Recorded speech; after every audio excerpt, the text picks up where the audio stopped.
Good morning. So I'm going to do a What's Feeding Me with Chef Andrea, a knitting episode. What's Feeding Me with Chef Andrea is part of my A Chef's Cooking Studio YouTube channel, where I break away from specifics about answering cooking questions like we do on Q&A with Chef A.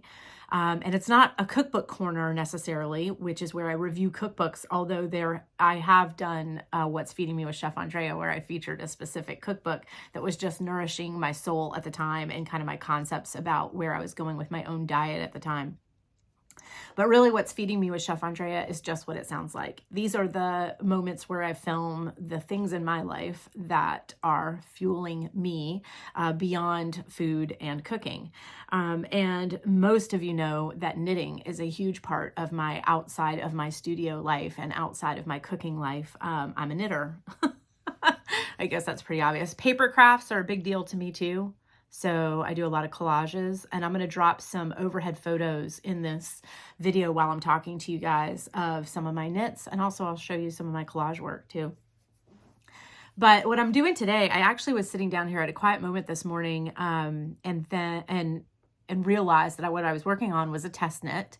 This is a secret test knit, so I can't actually show you what I'm doing.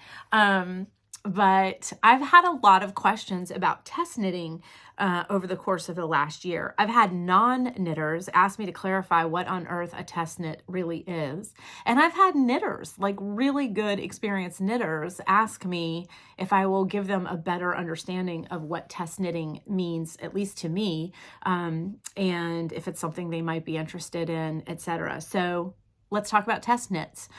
So there is a video done by Andrea Mowry that if you are curious about test knitting, if you've never test knitted anything, or if you are a knitter who's applied for a test knit and your application wasn't accepted and it kind of threw you back a little bit, not sure if you want to apply again or why that might have been. Andrea Mowry has a video on her podcast.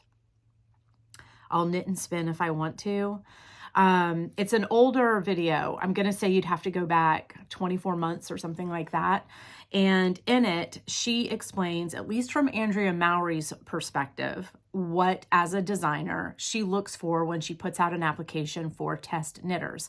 And in that same video, she clarifies kind of the stages of pattern design from her conception, writing, knitting, creating. Then she sends it off to a tech editor who really is a mathematician with an extensive software program that maybe an actual designer doesn't want to invest in. And the tech editor just confirms for Andrea Mowry that all of her math is correct as she moves through the sizes. And now the pattern is ready for some knitters to actually cast on and take it through step by step to make sure that it makes sense. Nothing was skipped or left out, that the numbers work when they run them through in real time. It's one thing to look at something on a screen, isn't it? And another thing to put it into action. And then once that's done, the pattern is released, and then she may actually pay a few people to do some sample knits of that pattern. So design a pattern, a designer does that. A pattern designer does, from the way that she explains it and from what I understand with the designer who I test knit for, seems to work this way as well. A pattern designer does all of the initial math also for the ultimate sizes. Think of it, I think it's sort of like this with this phase, the sort of design into tech editing. You might fill out your own W-2, right? But you probably send out your actual tax return to an accountant. Like there's a level of math ultimately and software and etc. that you may not invest in at home or just may not be where your mindset is. You can take it to a point, but then for the final draft, let's get it into the hands of somebody, right, with the right software. And I also think that proofing your own work, I don't think this, I know this, proofing your own written work is almost impossible. I know that because I write all of the material for my cooking studio, and handout after handout, I bet I've typed up 4 billion pages of written word in the last 22 years. And if I read them, I'm often not going to catch a typo here or there. My mind just moves through them. So I think a tech editor helps a designer with that side too. As a test knitter, you're stepping in somewhere between pattern totally final and being released. You're kind of coming in right in here. It really is done. They have faith in what they've created. The tech editor has faith that these numbers are going to work. But just before we put this out for sale, let's let some hands get on and test and see how this works. As a test knitter, you're going to provide your own time. You are not paid. You're going to provide your own yarn. But the pattern will be provided to you for free. So that's a little bonus. Once the test editing is done, the pattern is released, then the designer might say collaborate with a yarn company, right? Or a specific yarn line. And so they want to get several of this item knitted up so that it could go to different vendors of that yarn. So different stores across the country, for example, that are carrying that specific yarn. And here's a sample of this pattern in that yarn. Sample knitters are paid for their time. So they don't donate their time. They are provided the yarn and they are provided the pattern. However, the sample then goes back to the designer so it can go out to the store or whatever, right? So they're paid for their time, they're given the product to work with, and then they don't keep the final. In a test knit, you give up your time, you give up your yarn, but the test knit becomes yours. So I'm going to drop some photos in as I'm talking a little bit here about why I test knit of some of the ones that I've done. And the test knits that I've done have been specific to one designer. I do test knits right now for Anna Daku of the Bluebird Box. And in Andrea Mowry's video, she explained what I just summarized for you. So you could go check that out in more detail from an actual designer, which clearly I am not. About what a test knit actually is. There's the answer to that. But she also gave some pretty good information for those who've been applying for or considering applying to test knit and either have not been accepted or haven't tried to apply yet. What is it the designer is looking for in test knitters? Now, this is specific to Andrea Mowry in her video, right? Because she can only speak for herself and I can only share with you what I heard her say.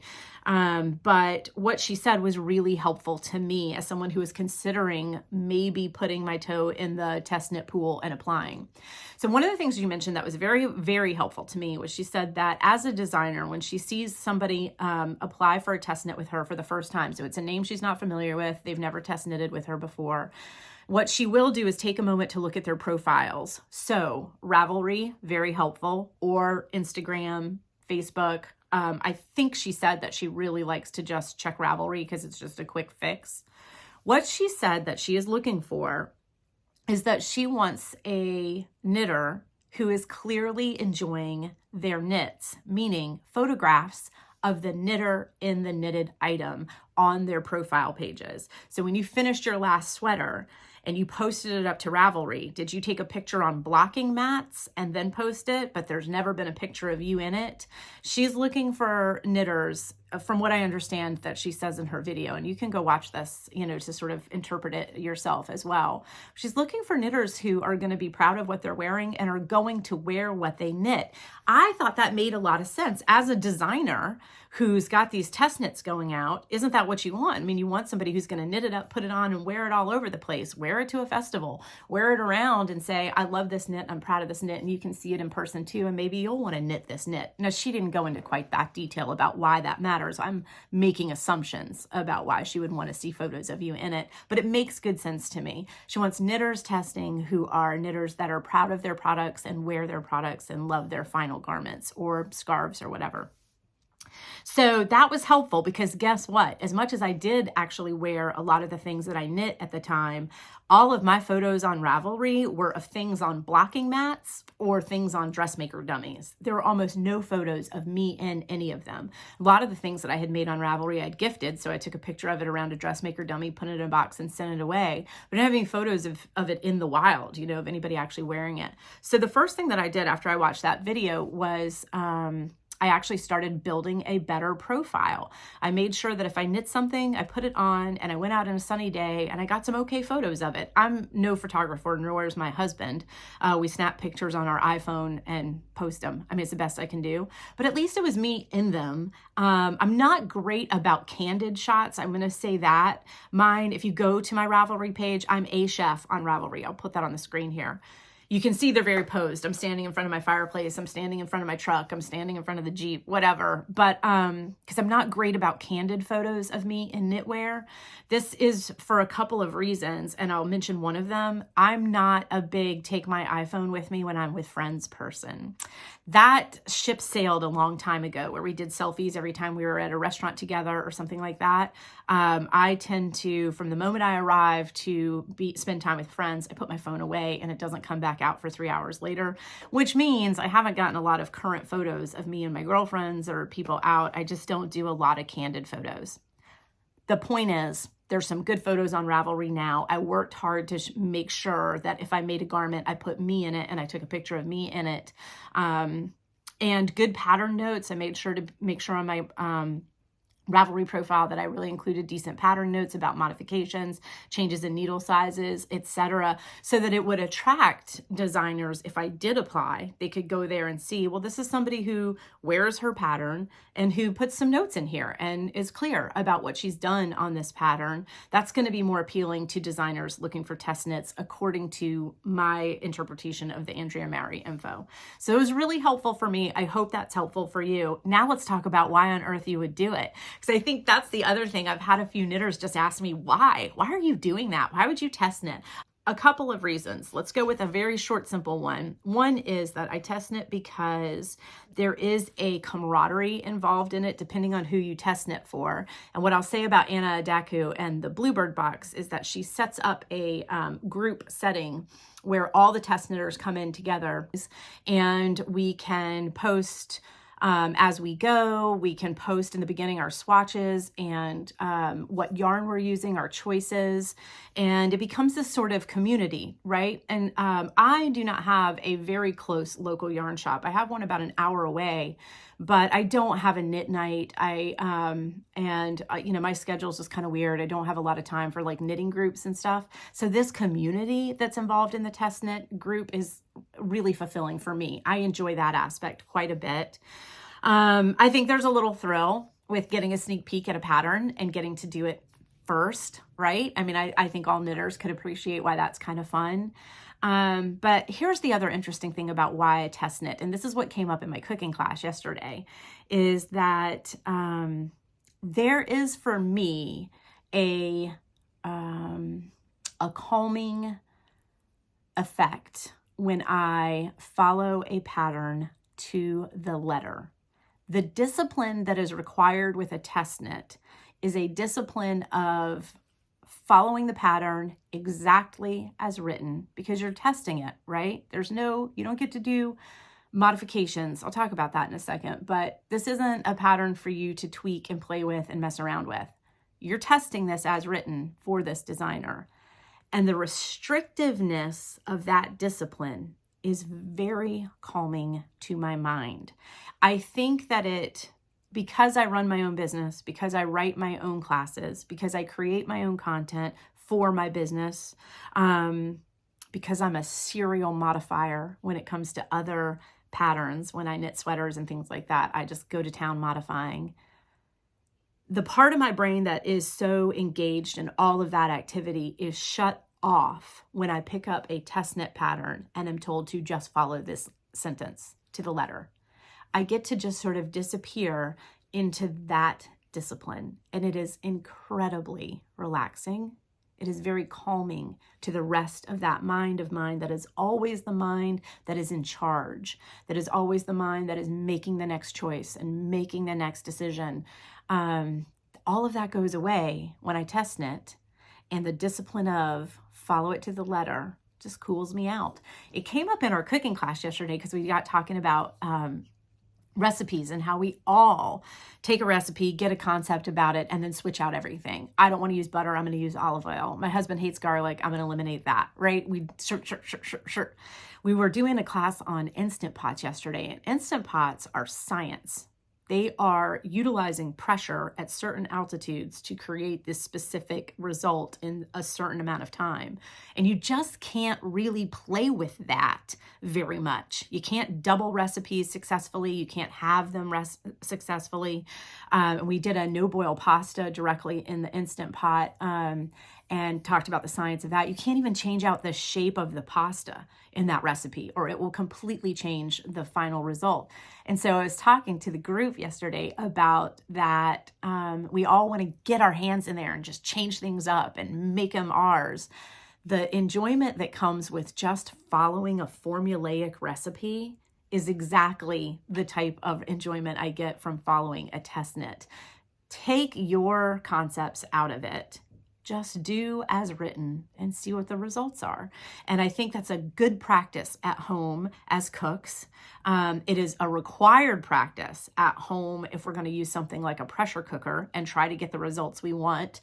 And it is a practiced discipline for me when I test knit, and almost exclusively when I test knit, because when I pick up any other pattern, I immediately start tweaking them. Now, what I want to mention about modifications as a test knitter is do keep in mind the designer does not intend for you to knit sleeves down to here if your arms are shorter. You are free to stop your sleeves where you need to in this test knit so that this garment fits you. Okay, so that type of thing is, at least with Anna, is very allowable within the test knit. Her anticipation is not that you follow it so to the letter that it doesn't fit you. You need to understand, the length that you're looking for, etc., within reason. If she's knitted, if she's written a pattern for a full-size sweater and you decide to do a micro crop, I would check with the designer about that. And then the last test knit that I did for her, I knit one version of it exact. Then I went crazy on modifications and knit a second. So you see, I got one test knit exactly as done, and then asked her if she was cool with me doing a round 2 and changing it up a bit. And I ended up doing a short sleeve version that was a little bit more cropped, but I got the first version as written, right? So I think talk to the designer that you're test knitting for about modifications is the short answer on that. But they want you to end up with a garment that you adore. So test knitting, I'm not even really proofreading. It's just making sure that as a knitter, this thing that she's about to put out for sale makes sense, that I didn't stumble over anything. Again, yes, we catch an occasional typo. I think it's really helpful feedback for the designer too. If every test knitter, every one of them across the sizes says, this neck is too wide, then she's got to make a adjustment there, right? As universally something's off about that neck. That's really not happened with us, but you get the idea. I can see why that feedback is just so valuable before it actually goes out for sale. So that is why I test knit. I test knit because the discipline of it is actually very relieving to me. Can you hear that? It's my puppy. We got a puppy. His name is Echo. I'll put some pictures in for you of the new puppy, and I am going to go take him for a walk. Talk about discipline. Having a new puppy in your life brings a level of discipline, doesn't it? And I love it. And he's a gem, and we're super happy to have him here. So test knitting. I hope if you're a knitter, that was helpful. Check out the Andrea Mowry. Don't hesitate to reach out to designers and ask them what they're looking for, that you love their designs, that you would love to test knit. Is there anything in particular that you could do to move yourself up in that list of possible test knitters?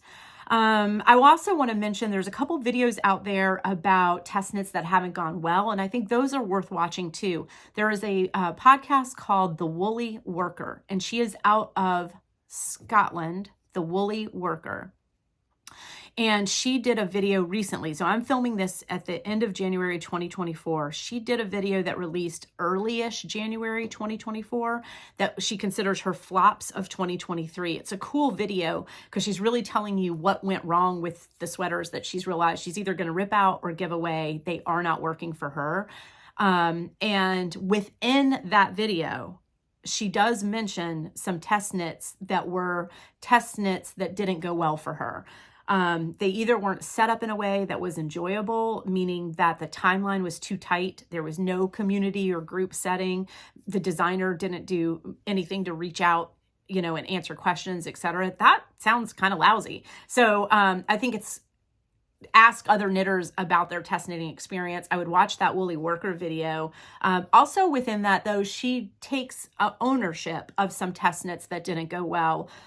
meaning that she chose to, at least as I interpret what she said in her video, that she chose to do some test knits for the wrong reasons. And this is one last thing I'll mention about test knits. Really check your motivations on this. She says in her video, and I give her a lot of credit for spotting this and recognizing it and voicing it, that she kind of got caught up in the little popularity contest of sorts that she felt was happening by being chosen, right? And we all want to be chosen for things, looking for approval. That's not a character defect. That's a human nature item, looking for approval. But she realized her motivation for at least one of those test knits was off kilter. It wasn't even really about the garment. It was about the kind of being accepted to do it. Does that make sense? And I will say that I work hard to really ask myself what my motivation is when I say yes to anything, dinner with a group. What's my motivation? I always want to know what's really driving me to say yes when I go to say yes to things. And so, like this summer, I did a test knit for Anna Daku that was a color work sweater. And I really thought about it for about a week before I threw my hat into the ring. And ultimately I decided, because I was kind of swept up in this test knit and I didn't want to be left out of that group.